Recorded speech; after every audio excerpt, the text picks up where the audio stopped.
Hello मेरे प्यारे बच्चों, मैं जितेंद्र सर। और मैं आशा करता हूँ कि आप सब लोग ठीक होंगे और मस्त होंगे और अपनी तैयारी को बेहतरीन तरीके से कर रहे होंगे। आज मैं आपको पढ़ाने जा रहा हूँ पार्ट 5 और उसमें मैं बताने वाला हूँ आपको 20 बहुविकल्पीय प्रश्न। ठीक है, इससे पहले मैं आपको 4 पार्ट करा चुका हूँ। उन सभी में मैंने बहुविकल्पीय प्रश्न कराए थे और इंपॉर्टेंट क्वेश्चन में मैं आपको बता चुका हूँ। शुरुआत करते हैं आज क्वेश्चन नंबर 1 से। क्वेश्चन नंबर 1 क्या है, देखिए बेटा।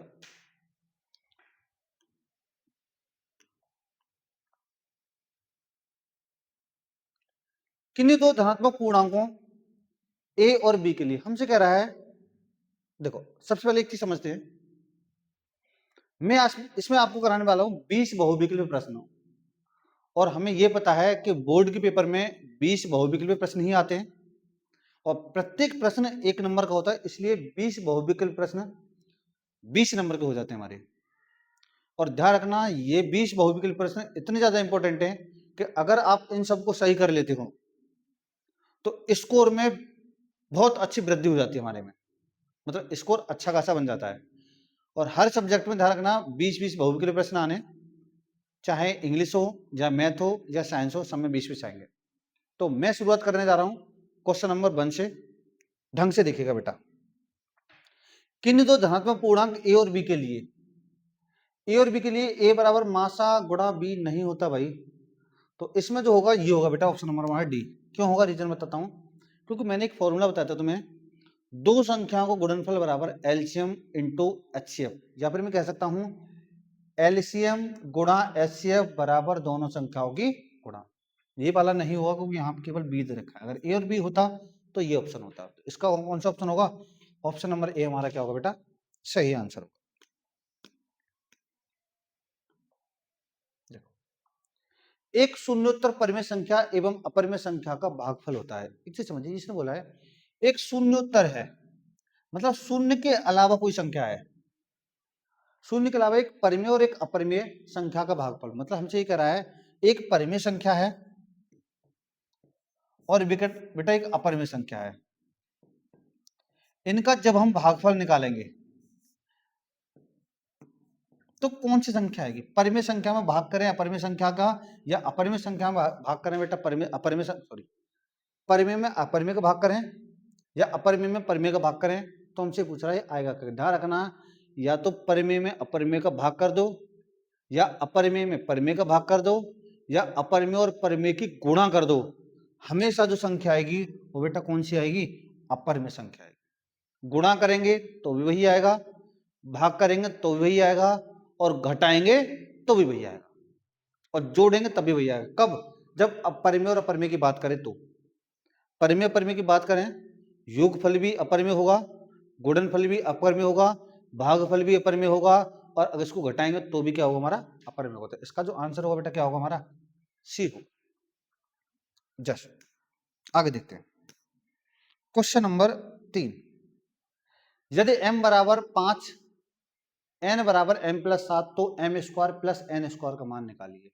हमसे पूछ रहा है इसको बेटा ऐसे, ये पूरे पर है कि m का मान 5 दिया, तो यहां से मैं n का मान निकाल सकता हूं। m का मान यहाँ 5 रखूंगा तो n बराबर बेटा आ जाएगा 5 प्लस 7, तो n का मान आ जाएगा 12। m का मान 5 है और n का मान 7 है। पूछ कर रहा है रूट में m square plus n square का मान पूछ रहा है, तो लगा दो बेटा। m स्क्वायर का मान कितना है, 5 का स्क्वायर, प्लस n का मान कितना है, 12 का स्क्वायर। 5 का स्क्वायर होता है 25 और 12 का कितना होता है बेटा 144।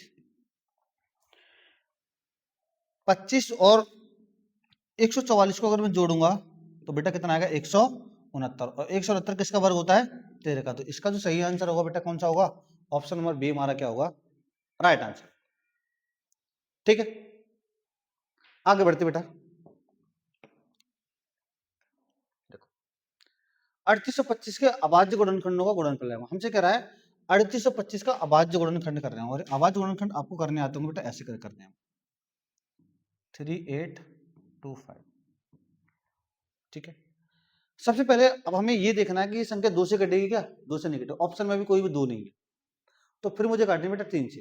तो 3 से ये कट जाएगी कैसे, 3 एकम 3, 3 दूनी 6, 2 बचा 22 हो गया, 3 सत्ते 21, 1 बचा 15 को 3 पंजे 15। अब देखो दोबारा 3 से कटेगी, 3 चौक 12, 3 से भी कट जाएगा बेटा, 7 और 5 12, 12 और 2 14, 15, 15 होगा जोड़कर। अगर जोड़कर संख्या 3 से कटेगी तो पूरी संख्या भी बेटा हमारी किससे कटती है, 3 से कटती है। 3 से काटूंगा, 3 चौक 12, 3 दूनी 6 और 3 पंजे 15। ठीक है, अब देखो आगे, देखो अब हमें मुझे ये तो पता चलेगा कि ये वाला ऑप्शन तो नहीं होगा, क्यों नहीं होगा, क्योंकि उसमें क्या नहीं है हमारा, 3 3 नहीं। अब ये देखना 3 से कटेगी नहीं कटेगी बेटा, 4 2 6 5 11 के 11 3 से कटेगा नहीं कटेगा, 3 से नहीं कटेगा, तो किससे काटेंगे, सिर्फ 5 से, 5 से काटो, 5 अट्ठे 40, 2 बचा और 55 25, फिर दोबारा 5 से काटूंगा, 5 एकम 5, यहाँ बचा 3 और 5 सत्ते 35, और बेटा किससे काटूंगा, 17 से कितनी बार, एक बार, तो 3 3 5 5 17, 3 3 5 5 17 कहां पर है बेटा, 3 3 5 5 17, कौन सा होगा, ऑप्शन नंबर डी हमारा क्या होगा, इसका राइट आंसर होगा। ये हमारे क्या है, अभाज्य गुणनखंडों की संख्या। ठीक है, बढ़ते बेटा आगे। अच्छा एक और चीज, बस ये 25 है ध्यान रखना, लेकिन हमसे अभाज्य गुणनखंड बोला तो अभाज्य गुणनखंड में 25 नहीं आएगा, लेकिन वैसे ऑप्शन अगर गुणा करेंगे तो ये भी चाहिए, लेकिन हमसे अभाज्य गुणनखंड पूछा तो बेटा ये लगाएंगे ऑप्शन। आगे बढ़ते, अभाज्य गुणनखंड, ठीक है। एक और चीज, जैसे ये यहाँ पर हमारे ये भी गुणनखंड ये हो जाता है अभाज्य गुणनखंड, लेकिन यहाँ पर ये कितना है, 9 है, हमारे 9 है ना, तो 9 को हमें तोड़ना चाहिए था, कितना, 3 गुणा 3, जब 3 गुणा 3 नहीं तोड़ा, हमने क्या लिखा है, 9, और 9 हमारा अभाज्य गुणनखंड नहीं है, 9 क्या है, भाज्य गुणनखंड है, लेकिन हमसे पूछा क्या था, अभाज्य गुणनखंड। वैसे ऑप्शन तीनों सही हो जाएंगे, बट तीनों को गुणा करेंगे तो इतना ही आएगा, लेकिन अभाज्य गुणनखंडों की बात करें तो बेटा अभाज्य गुणनखंड ऑप्शन होगा, ऑप्शन नंबर कौन सा होगा, केवल और केवल डी होगा, क्योंकि इसमें सभी अभाज्य गुणनखंड है। देखो इसमें ये अभाज्य गुणनखंड नहीं है, ये अभाज्य नहीं है, और ये वाला ऑप्शन है ही नहीं भाई, तो इसका मतलब कौन सा होगा, ऑप्शन नंबर डी हमारा क्या होगा, राइट आंसर। आगे देखो, a1x b1y प्लस c1 बराबर 0 तथा b2x b2y प्लस c2 बराबर 0 दो रैखिक समीकरण है, यदि a1 अपॉन a2, देखो ये a1 अपॉन a2 बराबर b1 अपॉन b2 बराबर c1 अपॉन c2, जब ये तीनों कंडीशन बराबर हो, मैंने बताया था जब तीनों कंडीशन बराबर हो तो उसके लिए बेटा बताते हैं हम संपाती, क्या बताते हैं, संपाती। ठीक है, तो इसमें एक ऑप्शन होगा संपाती, रेखाएं समांतर नहीं होंगी, प्रतिच्छेदित नहीं होंगी, कौन सी होंगी, रेखाएं संपाती होंगी बेटा, कौन सी होंगी, संपाती। समांतर कब होंगी, जब पहले दो बराबर हो लेकिन तीसरा बराबर ना हो, तो उसके लिए कब होता है, ये समांतर के लिए होता है। प्रतिच्छेदित कब होंगी, जब तीनों क्या हो बेटा, अलग अलग, तीनों अलग अलग हो तो प्रतिच्छेदित होती हैं, जब पहली दो सेम हो तीसरी अलग हो तो उसके लिए समांतर होता है, जब तीनों समान हो तो क्या होता है, प्रतिच्छेदित होता है। ठीक है, आगे बढ़ते बेटा, किसी संख्या का एक तिहाई 21 के बराबर है तो संख्या ज्ञात कीजिए। हमसे कह रहा है कि कोई एक हमारे पास संख्या है, उसका एक तिहाई, मान लीजिए मेरे पास एक संख्या बेटा x है, x का एक तिहाई मतलब होता है 1/3, एक तिहाई का मतलब 1/3 होगा, एक संख्या का 1/3 किसके बराबर है, 21 के बराबर, बस इतना बोला तो मैंने इतना लिखा है, एक संख्या का एक तिहाई 21 के बराबर तो संख्या ज्ञात करो, बस 3 को बेटा ऊपर ले जाओ, तो 3 गुणा 21 में करेंगे कितना आ जाएगा, 21 तिया 63 आ जाएगा, तो संख्या कौन सी थी हमारे पास, 63 होगी बेटा, तो 63 कौन सा, ऑप्शन नंबर वी हमारा क्या होगा, सही आंसर हो। आगे यदि द्विघात समीकरण x² + 2x - p = 0 का एक मूल -2 है तो p का मान क्या होगा। हमसे कह रहा है कि इसका जो एक मूल है कितना है, -2 है, मूल दे रखा है, मूल का मतलब होता है बेटा x का मान, x का मान मुझे कितना दिया है, -2, जब -2 दिया है तो किसका मान पूछ रहे हैं, p का, तो x का मान इसमें रख दीजिए, p का मान आ जाएगा, कैसे, तो यहाँ आएगा बेटा x -2 का स्क्वायर प्लस 2 इंटू एक्स कितना आएगा, -2 माइनस का p इक्वल टू कितना, 0, तो बेटा 2 का स्क्वायर होगा प्लस का 4, 2 दूनी 4, माइनस का p बराबर 0, 4 में 4 कट जाएगा ये, तो p का मान बेटा कितना आ जाएगा, 0, तो p का मान 0 कौन सा है, ऑप्शन नंबर ए हमारा क्या होगा बेटा, राइट आंसर होगा। ठीक है, ये तुम्हारा क्वेश्चन नंबर 7। अब हम आगे देखते हैं क्वेश्चन नंबर 8 की तरफ। 8 क्या कहता है, देखो बहुपद fx बराबर 3 माइनस एक्स प्लस 2x² का मान x बराबर 3 पर होगा। हमसे कह रहा है कि x बराबर 3 पर इसका मान क्या होगा। जो भी मुझे बहुपद दिया है मुझे इस x में इसमें x का मान 3 रखना, तो रख दीजिए बेटा। 3 का 3 आएगा, x ये बेटा 3 आ जाएगा प्लस 2 गुणा x ये आएगा 3 का स्क्वायर। तो 3 से 3 कट गया क्योंकि प्लस का एक माइनस का है, तो 3 का स्क्वायर होगा 9 और 9 दिन कितना होगा बेटा 18। तो इसका जो आंसर है कितना आ जाएगा 18 आ जाएगा। 18 कौन सा हमारा ऑप्शन नंबर डी क्या होगा बेटा, राइट आंसर होगा, सही होगा हमारा। ठीक, ये था 8वां क्वेश्चन। बनाइए जल्दी, आगे देखते बेटा। Question number 9। क्वेश्चन नंबर 9 क्या कहता है, यदि रैखिक समीकरणों का युग्म एक संगत है तो रेखाएं होती है। ध्यान रखना, एक शब्द आता है संगत और एक आता है पुत्र असंगत।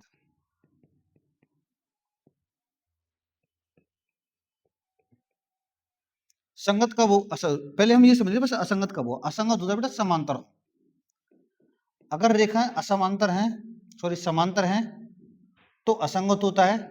समपाती और प्रतिच्छेदित हो,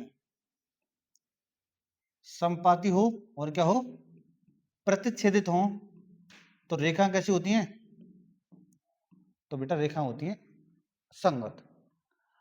तो हमसे पूछ रहा है संगत कब होंगी, रेखा समांतर हो, रेखा समांतर की तो असंगत होता है, नहीं होगा। प्रतिच्छेदी हो, प्रतिच्छेदी हो सकता है। सदैव संयोगी हो, तो सदैव तो नहीं भाई, संपाती भी होता है प्रति, तो ये वाला भी नहीं होगा।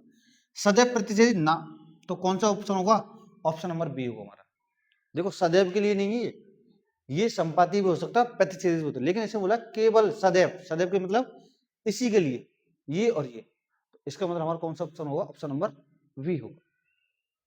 ठीक है, आगे लिख बेटा।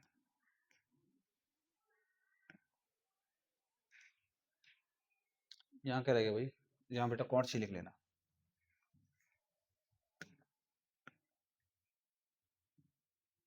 चेक कर ले, त्रिभुज एबीसी एक समद्विबाहु त्रिभुज है। अब समद्विबाहु त्रिभुज क्या होता है, जिस त्रिभुज की दो भुजाएं बराबर हो उसे हम क्या बोलते हैं बेटा, समद्विबाहु त्रिभुज। मैंने एक समद्विबाहु त्रिभुज बना लिया जिसमें ये वाली भुजा को मैं इसके बराबर दिखा रहा हूँ, जिसमें ए बी बराबर है ए सी का। तो मैंने यहाँ ए मान लिया, यहाँ बी मान लिया और यहाँ क्या मान लिया सी। तो ए बी किसके बराबर है, ए सी के। तो ध्यान रखना, जब भुजाएं बराबर है तो बेटा सम्मुख कोण भी क्या होते हैं, बराबर होते हैं। जब भुजाएं बराबर है तो कोण भी क्या होंगे, बराबर होंगे। तो कोण बी किसके बराबर होगा, कोण सी के बराबर होगा। कहाँ है, कोण बी किसके बराबर होगा, कोण सी के। ठीक है, ऑप्शन नंबर बी हमारा क्या होगा, सही होगा। आगे देखो,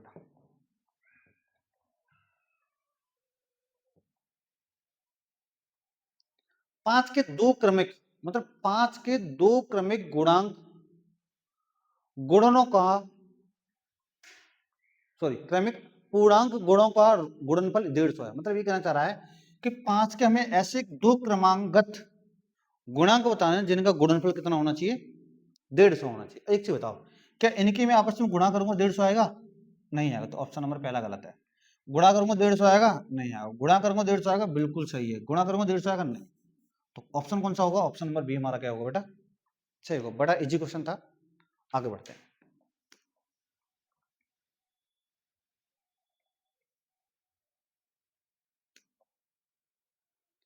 उस एपी जिसके प्रथम दो पद ये और ये, मतलब प्रथम दो पद मतलब पहला पद है हमारे पास -3 और दूसरा पद होता है a2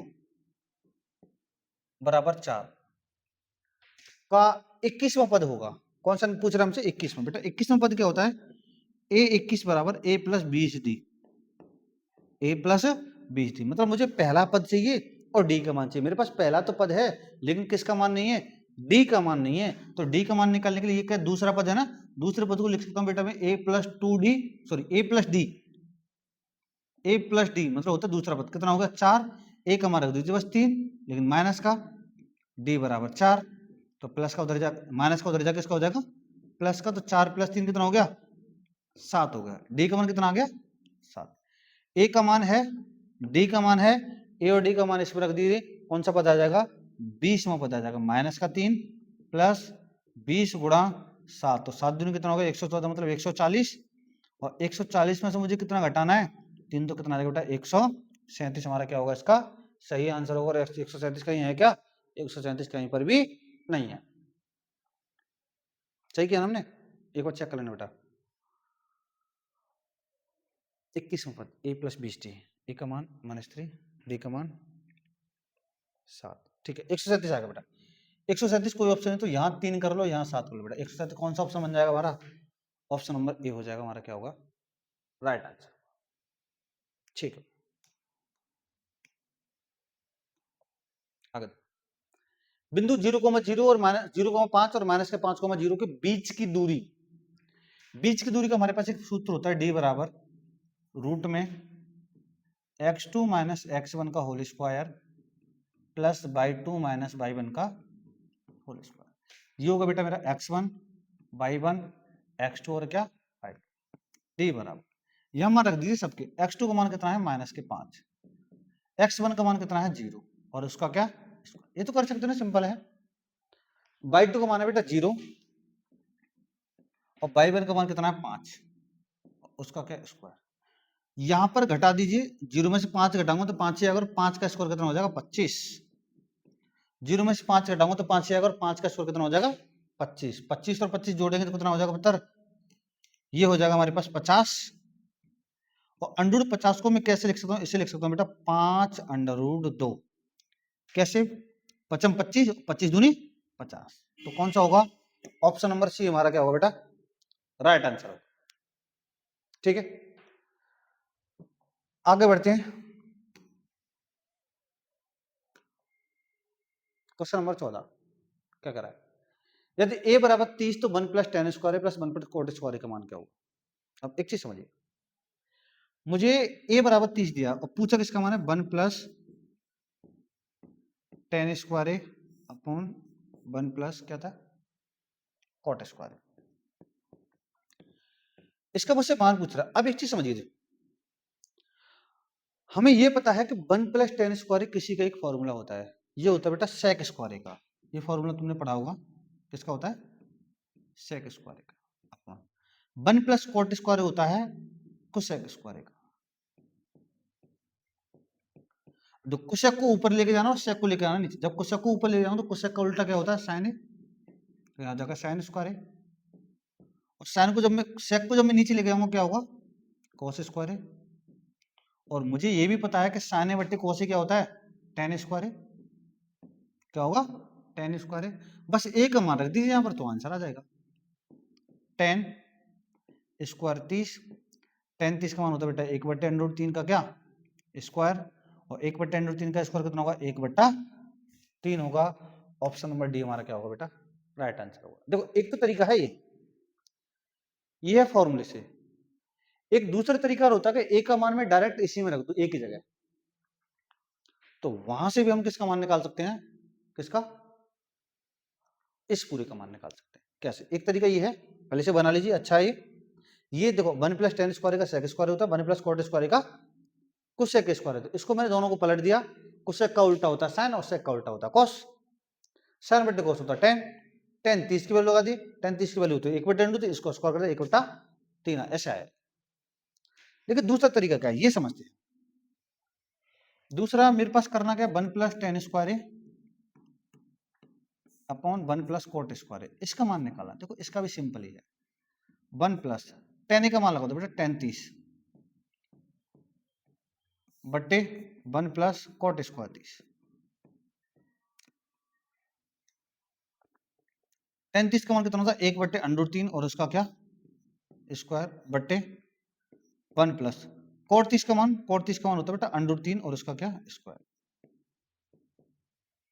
तो यहाँ देखो 1 + 1/3 क्योंकि इसका वर्ग करना है, बट्टे 1 + 3 का वर्ग हो जाएगा बेटा 9, 3 सॉरी √3 का वर्ग 3, √3 का वर्ग मात्र कितना होगा 3। इसके नीचे 1 होगा, लासा लेंगे, लासा आ जाएगा बेटा 3, 3 एकम 3, 1 एकम 3 और 1 कितना हो जाएगा, चलो एक लाइन बढ़ा लीजिए, तो यहाँ होगा बेटा 4/3 बट्टे 4 और बट्टे में कितना आएगा 1। First and last, second and third हम क्या कर देंगे गुणा कर देंगे। जब 4 गुणा 1 में करूंगा तो बेटा आ जाएगा यहाँ 4, और 3 गुणा 4 में करूंगा तो कितना आ जाएगा 12, और 4 से 12 कितने में घटेगा 3 बार, तो 1/3। कैसे भी कर सकते हो, दोनों से आंसर सेम आएगा। ठीक है, इससे भी 1/3 आ रहा है और उससे हमारा कितना आया था 1/3। जो आपको बेस्ट लगता है उससे कर लीजिए, अपन को कोई टेंशन नहीं है, अपन को केवल आंसर निकालना है। समझ पा रहे नहीं? ठीक है भाई, बढ़ते फिर आगे।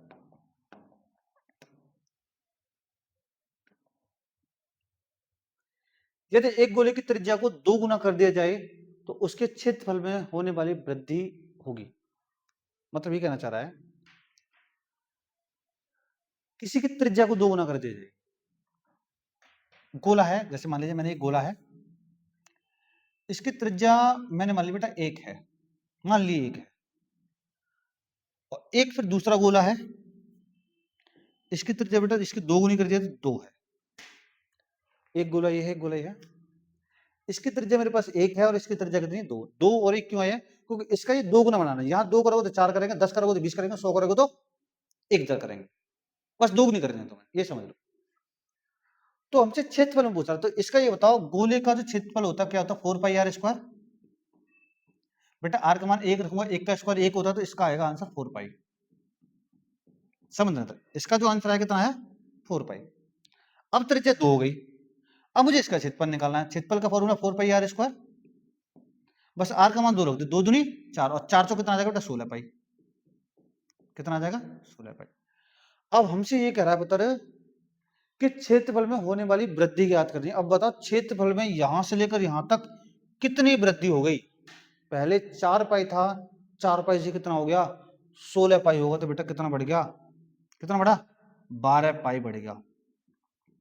और किससे बढ़ा है 4π से बढ़ा है। परसेंट निकालने के ध्यान रखना, वही करते हैं कि जो बढ़ा हुआ है वो ऊपर आएगा और किससे बढ़ा है वो नीचे आएगा, और गुणा कितने कर दूंगा बेटा 100 का कर दूंगा। तो पाई से पाई खत्म और 4 से कितना खत्म 3 बार, तो 3 की गुणा 100 में करूंगा तो कितना आ जाएगा बेटा 300% बढ़ा हुआ आ जाएगा। कितना परसेंट बढ़ जाएगा 300। अगर तुम 4 का 16 4 गुना करते हो तो गुना नहीं पूछा हमसे, कितना परसेंट बढ़ गया, 4 से 16 हो गया, इसका मतलब 12 बढ़ गया। और 12 किस पर बढ़ा है 4 पर बढ़ा है, गुणा 100 की कर देंगे तो टोटल कितने परसेंट बढ़ेगा 300% बढ़ेगा। लेकिन कितने गुना बढ़ गया तो मैं यहां से कहूंगा बेटा 4 गुना बढ़ गया। लेकिन कितने परसेंट बढ़ गया तो ये कितने परसेंट बढ़ेगा 300% बढ़ेगा। ठीक है, आगे बढ़ते बेटा।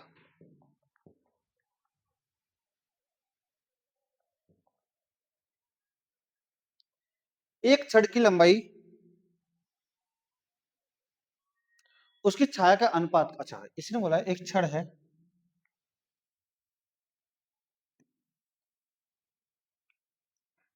छड़ मान लिए, इसकी लंबाई और इसकी छाया का अनुपात 1:3, मतलब इसकी लंबाई 1 है तो इसकी छाया की जो लंबाई है वो कितनी बेटा √3 है, मान लिया मैंने, अनुपात में ध्यान रखा। तो उन्नयन कोण क्या होगा, तो बेटा उन्नयन कोण तो यही होगा ना, ये हो गया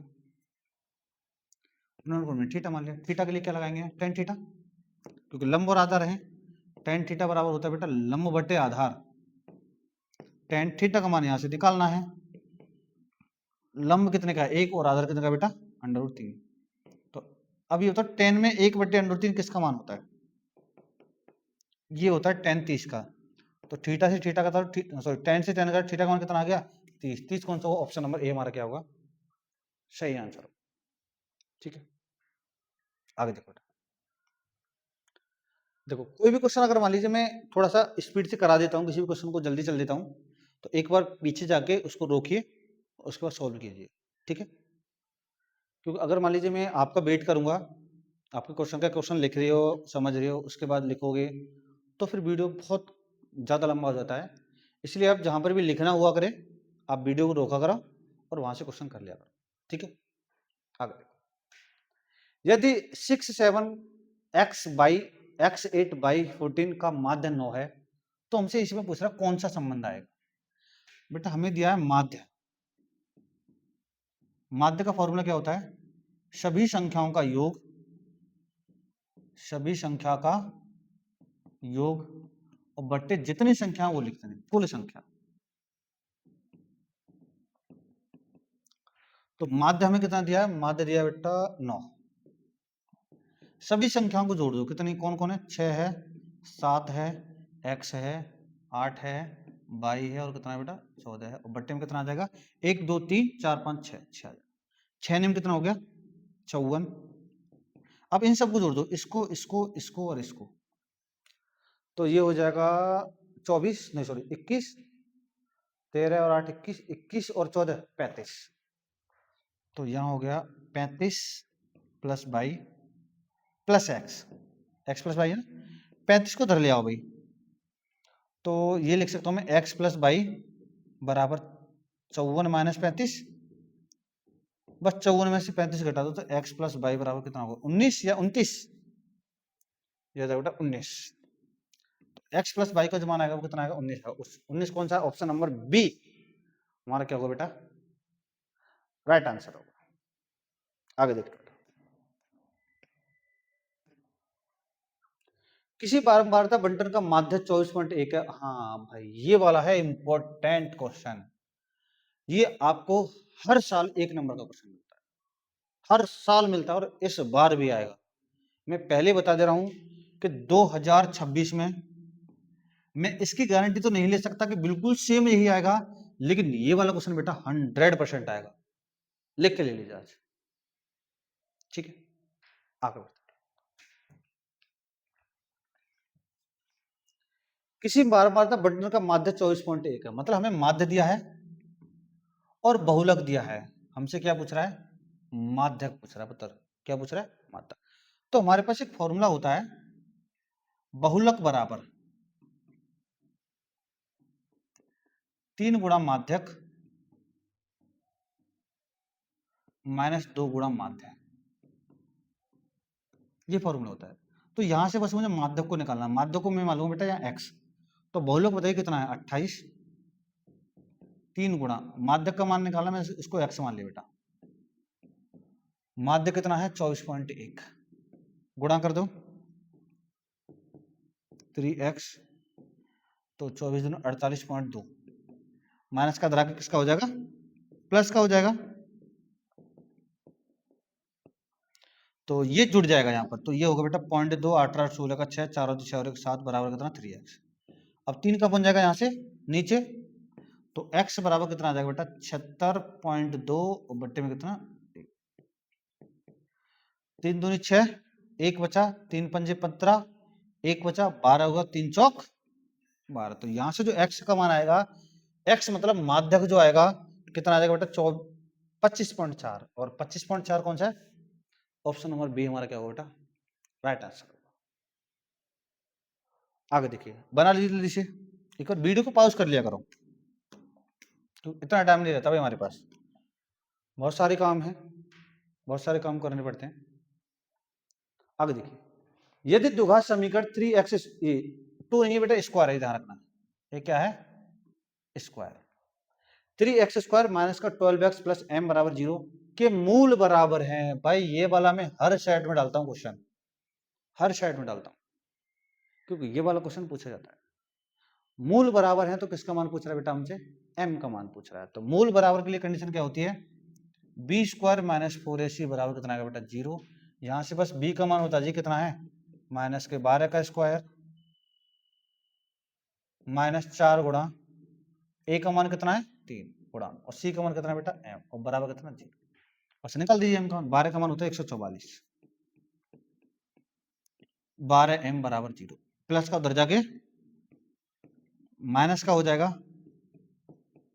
माइनस से माइनस खत्म, और 12 से खत्म हो जाएगा बेटा 12 बार। तो m का जो मान आ जाएगा यहां से कितना आएगा? 12 आएगा। 12 कौन सा? ऑप्शन नंबर डी हमारा क्या होगा? राइट आंसर होगा। ठीक है, आगे बढ़ते बेटा। यह है इसका लास्ट क्वेश्चन। प्रथम 10 प्राकृतिक संख्याओं की माध्यिका होगी। हमसे क्या पूछ रहा है? माध्यिका पूछ रहा है बेटा। क्या पूछ रहा है? माध्यिका किसकी? प्रथम 10 संख्याओं की। तो 10 संख्याओं की माध्यिका कैसे निकालेंगे? संख्या लिखो पहले, 1 2 3 4 5 6 10 तक होगा ना। इनके हमसे माध्यिका पूछ रहा है, तो माध्यिका के मेरे पास दो फॉर्मूले थे, एक तो सम का फॉर्मूला और एक होता है बेटा किसका, विषम का फॉर्मूला। तो इसमें n बराबर टोटल नंबर 10 है। जब n बराबर 10 है तो संख्या क्या है बेटा, सम।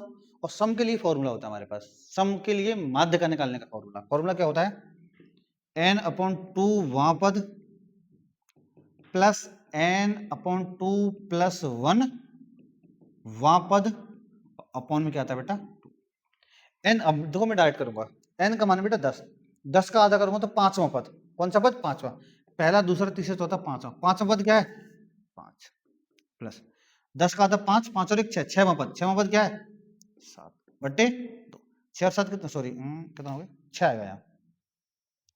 तो 6 और 5 11/2 और 11/2 का मतलब कितना हो जाएगा बेटा 5.5। तो 5.5 है, ऑप्शन नंबर डी हमारा क्या होगा इसका राइट आंसर होगा। ठीक है,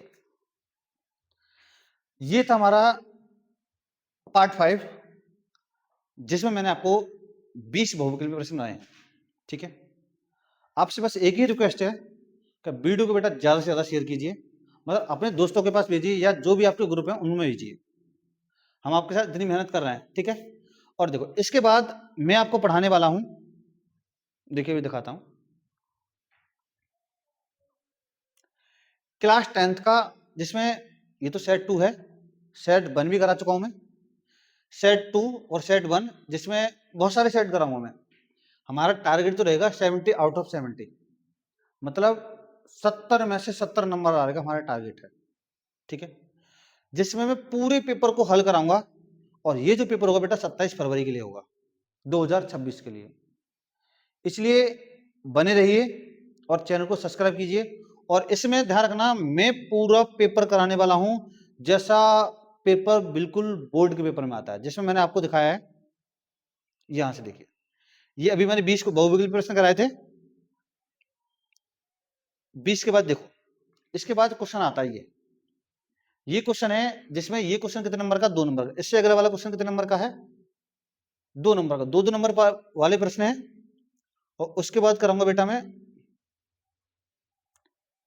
4 नंबर वाले प्रश्न, और उसके बाद कराने वाला हूं मैं